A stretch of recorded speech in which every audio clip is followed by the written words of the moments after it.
G'day friends and fans, welcome to Dave Talks After Ukraine War update for the 16th of April 2026. I'm your host, the author, David Applegate, and as the war continues, I'll continue to bring my unique perspective to the war. Now, as we look at the war map, hey, the cursed bridge is still there. Guess Zelensky didn't get his 2025 New Year's resolution, right? Russia's in retaliation for strikes on Russia today. The Russians retaliated with the largest drone and missile strike this month. That is not their largest this year. The largest was over 700. Came close though.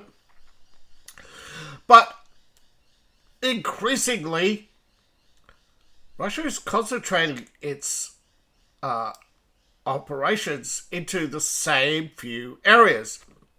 It is clear that Russia has been progressing slowly, but they have their favourite targets, Kharkiv. Now this one is not so much. This mostly here are air defence alerts, but south of Kiev. Now that's because Kiev has started to distribute a lot of its industries. They've been building and they're building constantly, okay, all across Ukraine. Russia's watched, and they can see how malls and existing factories are all transformed into war production. But a lot of factories have been hollowed out and moved to other countries. Most of Ukraine's production has been moved. Most of the areas in Ukraine are just open areas for warehousing. So Dnipro, Odessa, Kharkiv, Kiev, Sumy, they all get hit regularly because they're build-up areas. Ukraine has to get things cross-country to the front to distribute, for use, right? Kharkiv is in retaliation for their attacks on Belgrade, Sumy for their attacks on Kursk, the attacks on Kupiansk are revenge for attacks on Lugansk, the attacks here on Shinovnik and earlier on Torsk were all for attacks on somewhere around here, Dnipro, Donetsk, there it is. So we have the on-again, off-again Kupiansk offensive. We have the Lyman, which is quiet. We have the Seversk front, the Chavish Yar front,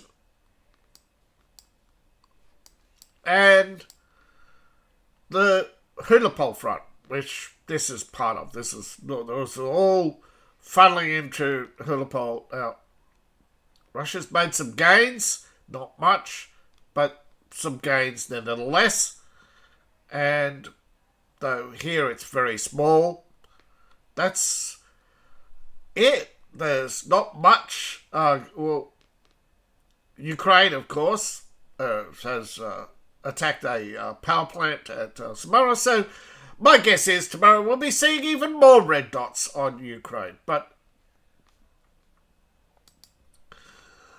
one of the reasons why Ukraine is getting more and more drones through is although they still have the Grand drone, the Grand 3, which they point to as the Iranian drone, that's been slowly replaced. As you can see, it looks like a very familiar looking flying torpedo from World War II, except it's got a modernised jet propulsion engine, yet still the majority of its explosive is from the solid rocket fuel. How can you have a motor booster with it's a rocket boost. There you go. And Russia's mass producing these. And as you can see, they show you where they've launched. Well, south of Belgrade. 150 kilometers north of the border, Ukraine border, outside of Ukrainian artillery range, and most Ukrainian drone strikes. And they have allegedly successfully today destroyed a facility in Kharkiv, a drone facility. But this is what, when you hear about cruise missiles, this is a cruise missile. There's the rocket. See, it's got a solid rocket underneath and a counter offset intake on the north, because forces have to balance, otherwise it spirals out of control. A lot of that balance, as you can see, comes from its wings, which are tilted, and gosh, that ad was quick. Well, there we go. We strip it away, and there you go. You have the electronics. You have in that space. You know it's in that space. Gas, right? It's payload sealed in with probably something highly volatile and cheap, hydrogen or petrol, right? And then you have the rocket, which actually makes up half of its explosives. Now, I don't know if there's any interesting footage at the end. I think there is, just this one here. So they take them up, as you can see. So that's why I said I think the payload, they have a solid rocket motor, but I think their payload is liquid. And there's the rocket assist to get it in the air. It gets it to its altitude, and then it cruises to its target. Yeah. Now its target, the Russians are telling you where they hit, what they hit. Why? So no, Ukraine's not updating their maps. Oh wait, it just did. There you go. Near Kharkiv. So, yeah, my mistake. I thought they had... The other day they hadn't updated their maps. So, sorry, my mistake. 600 kilometre range, and then we're launching them 150 kilometres north, 150 kilometres north of the border. So, in less than an hour, once they detect the launch, Ukraine has about an hour, or half an hour. They evacuate the plants. They know where they're heading, right? These plants are not fully operational. But as you can see, sometimes they are shut down and hit. There's the Grand 2 or 3. Now, these things can be air-launched. But probably most of them are... But they're trying to... They are putting a bit of brag into it, but they are, as you can see, they just have to tow them out on a trailer, unhitch. The angle of the trailer can serve as the... but yeah, remnant of World War II, the catapult-launched cruise missile. Zvi! For victory!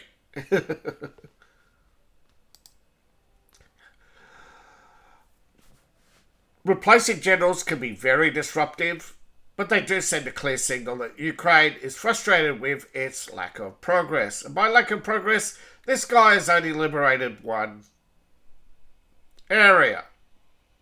And it's the only area he's successfully held on to. 270 square kilometres, again, is not much territory, but it's actually more than Russia has captured this month. But the month ain't over.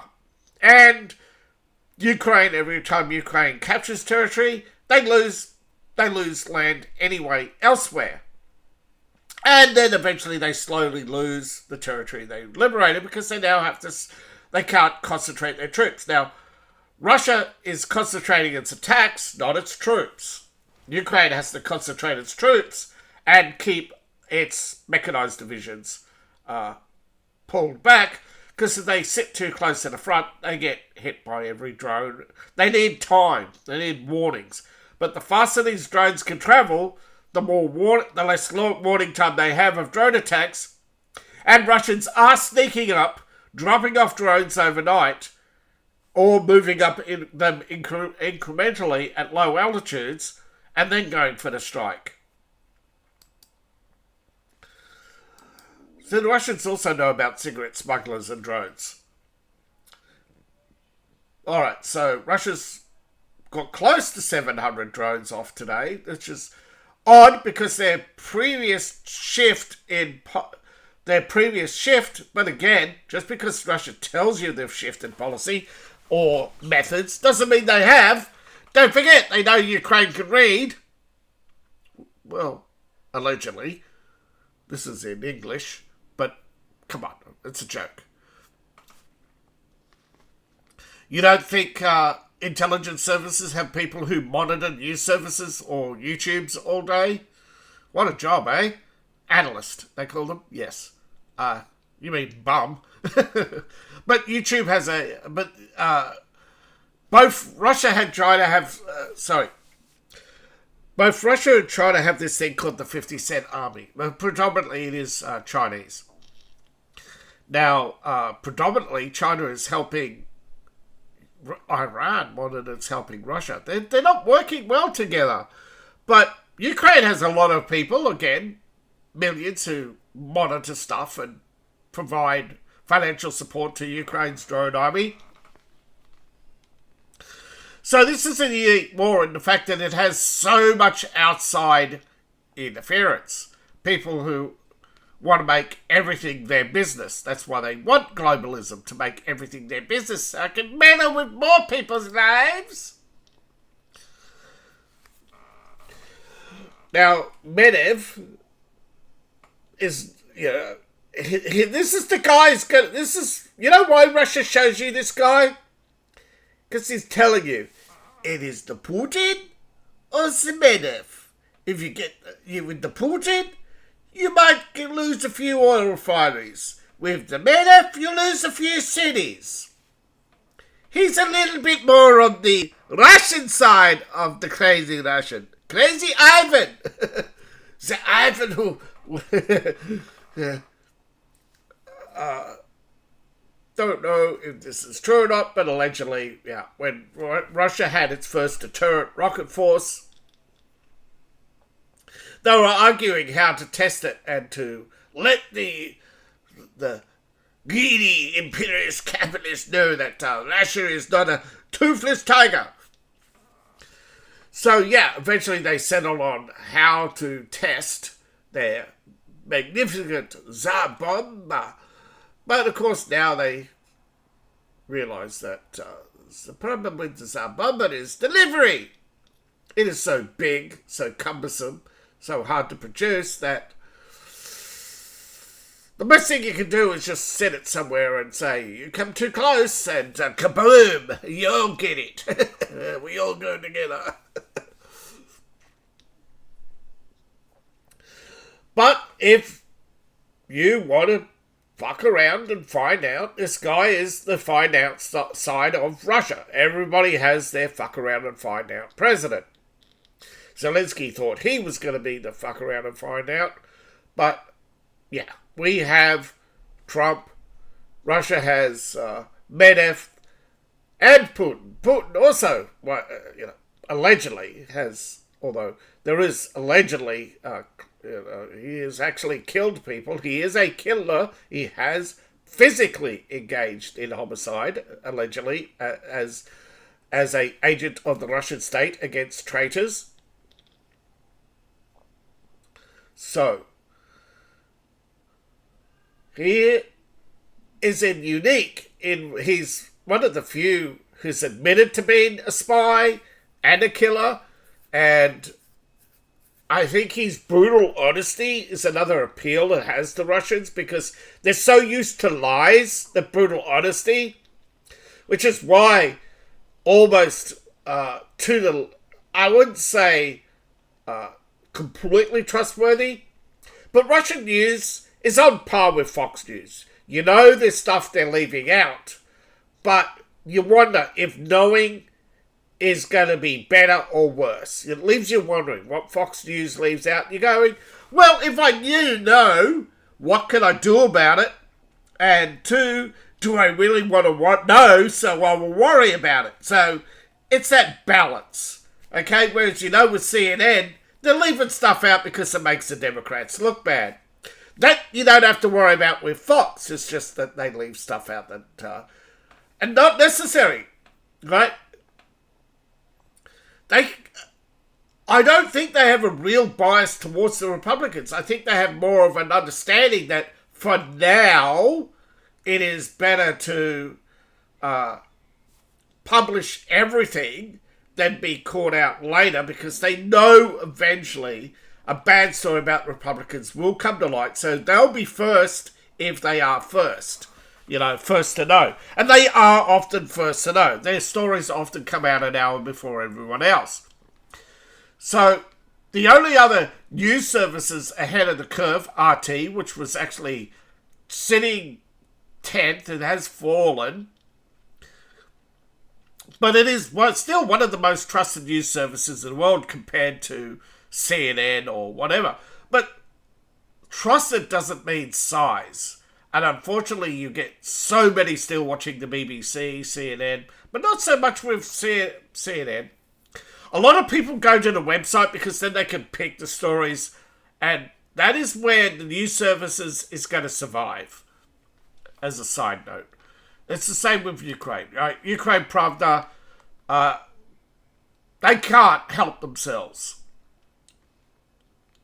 They're just another e-beg service. All of Ukraine will go to...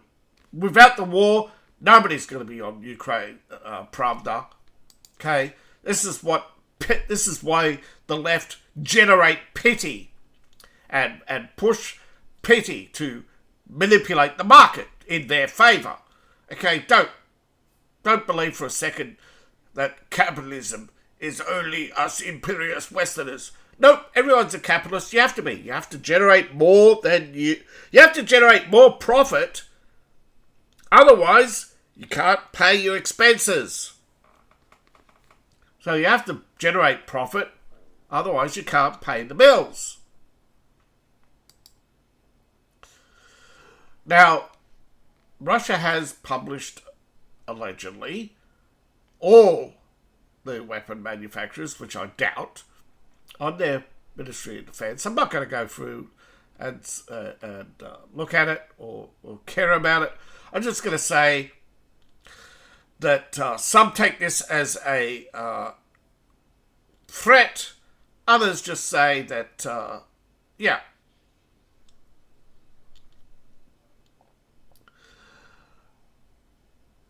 we don't know yet. That's the thing. That's what I think where most people are going to be at, is we don't know what Russia's going to do with this information. But the Ministry of Defence has named multiple drone manufacturing located in UK, Germany, Denmark, and Netherlands, Latvia, etc. And we all knew about Poland and Germany and Italy. We didn't know about Turkey, but Turkish drones I thought were sold publicly. I thought they were civilian drones, but technically Israel drones are made in China, by the way.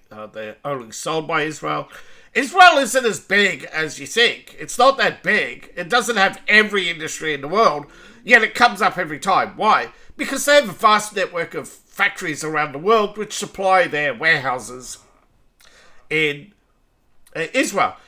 You look up Chinese workers in Israel. They're warehouse managers, right? They import into Israel, rebrand, repackage.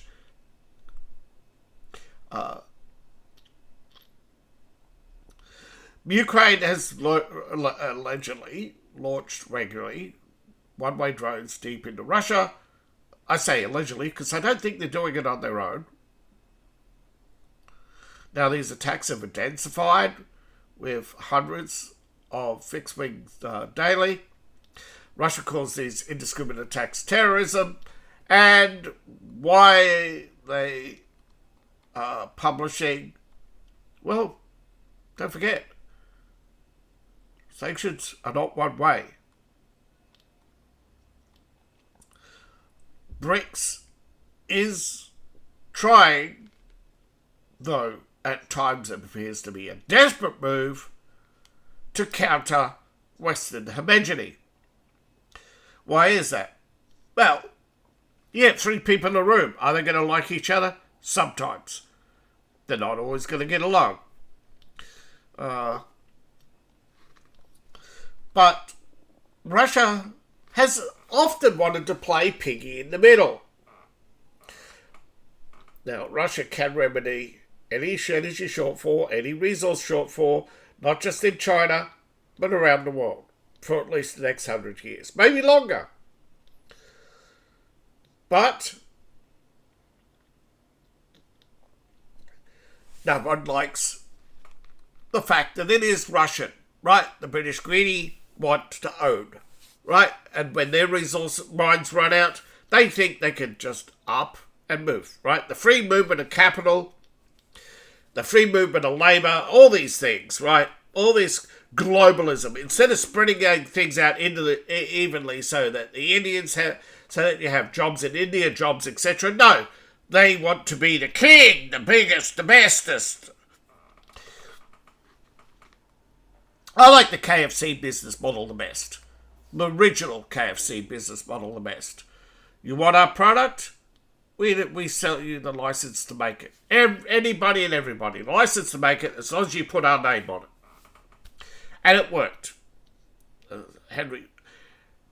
Even Henry Ford at one time did actually consider, but cars were too easy to copy and create, and there weren't any real uniqueness to a Ford at the time. And some people will argue even today that some car brands are just the same as another car brand. BYD is just Tesla from Temu. And while Temu, Tesla is now the world's #1 car manufacturer, they're also the least trusted, the least favoured, and the most troublesome. People buy BYD knowing that it's cheap, but willing to spin that Temu wheel and hope that it doesn't land on I Explode Today. But Tesla is now back. Increased sales. Europeans are quietly going back to them slowly because they don't want to spin that wheel, or they've spun that wheel and it landed on my car overheated and shut down for the day. Yeah. And that was enough to turn them off BYD. So don't think that China and Russia are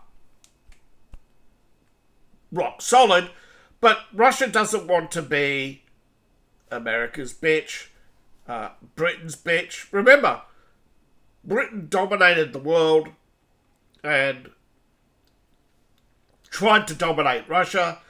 America kept Russia free for a long time. But the Russians, while grateful, did not want to be America's bitch. So after World War II, they tried to assert their independence. I think that's what people don't understand. It's like MGTOW. People don't understand why people want to be MGTOW. Well, if you can't understand why men want to be MGTOW, you're not going to understand why Russia wants to be Russia. Right? Does not want to be the EU. They did, but then you pissed on them and called it ruin. Told them you had to open up their economy. And what did they do? They took over everything and then shipped all the jobs to India. That's not what... All the call centres and all the modernity. No, Russia said, no, you can't do that to us. And so the Europeans said, oh, you can't live without us. Well, it turned out that Europe can't live without Russia, or Russian gas. Precisely. Their boycotts and all their bans and all their hissy fits and all attempts to control Russia. Lavrov just points it out is, how can you control us when we have the resources and we can feed ourselves and you can't? So all this complaining about dependence on Europe, right? Well, it's the same thing. Europe complaining about we don't want to be dependent on Russia. Well, what about poor old Ukraine? You've destroyed Ukraine and made them dependent on you. Oh, it's not fascism when we do it. Yeah, that's the problem. Nobody knows how to be the middle, to take the middle ground.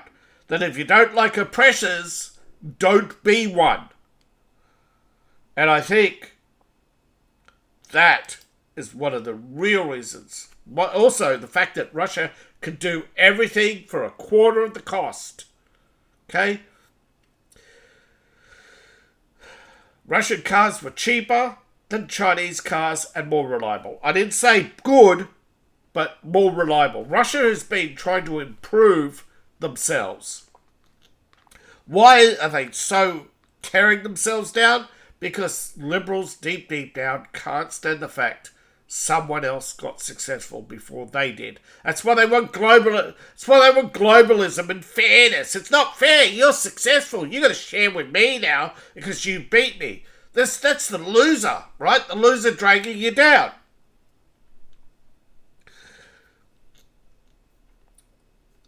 Russia isn't the winner in this war. There's no winning this war. Okay, World War II wasn't won, it was ended. More and more people start to realise that, are we the baddies? Well, we're not quite. We're under the domination of bad guys around the world, and Russia doesn't want that domination by a handful of World Economic Forum bozos who constantly pass resolutions to control the world economy. Shouldn't it be the elected officials? Nah. They don't write our laws. They get written for them. And then they turn around and complain. They point fingers at each other for the rest of the day, saying, you're in the pocket of Israel, and you're in the... it's ridiculous.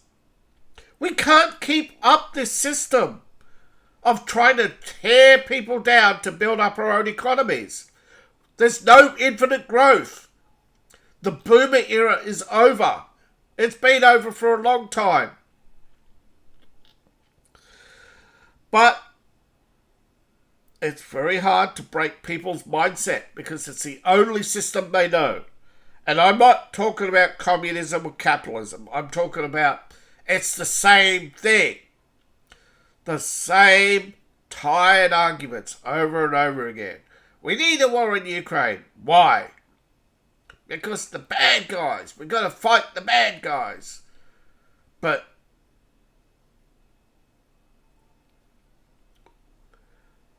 you keep telling us for the last 50 years give peace a chance, yet here we are, the so-called liberal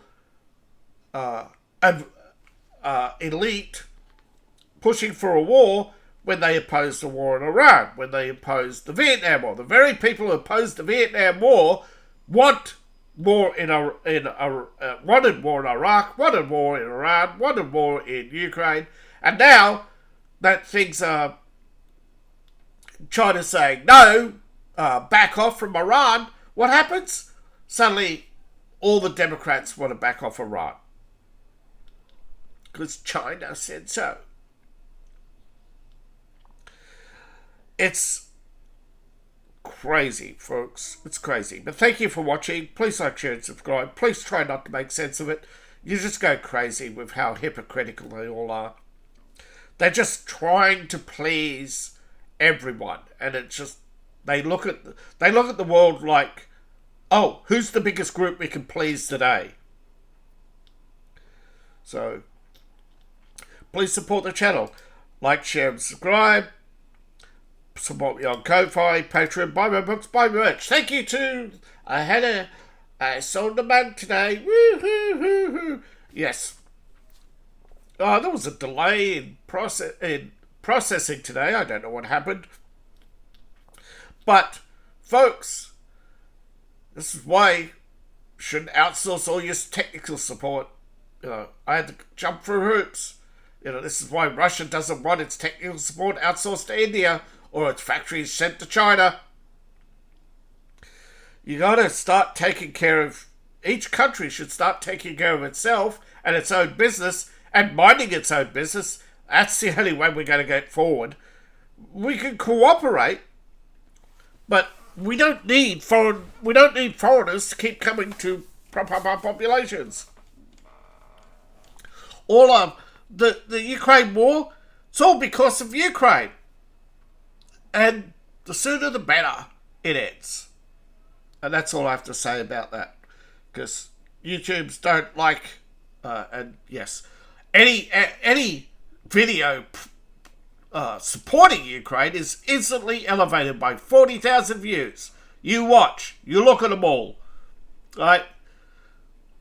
There is no organic growth on YouTube's, okay? Without your support, this channel will be soon shut down. Not by me, not by choice, but by force. Economically forced out. Because thumbnails, what's going to happen when all the streaming platforms, when all charging you money just to stream? It'll happen. YouTube won't be free for us content creators for much longer, I fear. Already, look at the cost the studios to have a studio. The cost of computers. It's all... They call it the democratization, but it's not. It's the elimination of the little guy. Bye for now.